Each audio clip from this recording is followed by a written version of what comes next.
వారి గురుకులం యొక్క సాధారణ మరియు నిరాడంబరమైన వాతావరణంలో ఇద్దరు బాలురు విడదీయరాని బంధాన్ని ఏర్పరచుకున్నారు.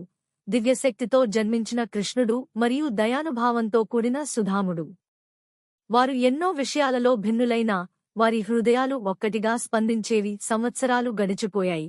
కృష్ణుడు ధన ధాన్యాలతో గొప్ప భవనాలతో నిండి ఉన్న ద్వారకకు రాజయ్యాడు. మరొకవైపు సుధాముడు దారిద్ర్యంలో జీవించేవాడు. అయితే కృష్ణుడిపై ఉన్న అతని ప్రేమ మాత్రం ఎప్పటికీ తగ్గలేదు. తన భార్య ప్రోత్సాహంతో సుధాముడు తన స్నేహితుడిని కలవడానికి దీర్ఘ ప్రయాణానికి బయలుదేరాడు. సంపద కోసం కాదు, మళ్లీ ఒక్కసారి ఆ స్నేహితుడి సాన్నిహిత్యంలో ఉండే ఆత్మీయతను అనుభవించడానికి. సుధాముడు ద్వారకలోకి ప్రవేశించగానే కృష్ణుడు ఆనంద బాష్పాలతో ఆయన వద్దకు పరుగెత్తి వచ్చి ఆలింగనం చేశాడు. అందమైన మహల్లో నవ్వులు మరియు ప్రేమతో నిండిన ధ్వని ప్రతిధ్వనించింది.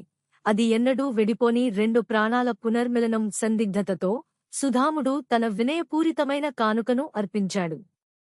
కృష్ణుడు అది దేవభోగంలా భావించి ఆనందంతో ఆ అవిసే అన్నాన్ని స్వీకరించి భుజించాడు. సుధాముడు ఏమీ అడగకుండానే తన ఇంటికి తిరిగి వచ్చాడు. కాని అక్కడికి చేరుకున్నప్పుడు తన చిన్న గుడిసె ఒక భవ్యమైన గృహంగా మారిపోయినదని చూశాడు. అడగకుండానే కృష్ణుడు అందించాడు.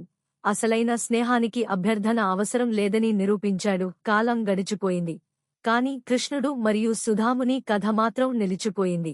ధనం, హోదా అనే భేదాలను అధిగమించిన నిస్వార్థమైన స్నేహం, ప్రేమ, కరుణకు నిలువెత్తు ఉదాహరణగా ఎప్పటికీ నిలిచిపోయిన శాశ్వత గాథ.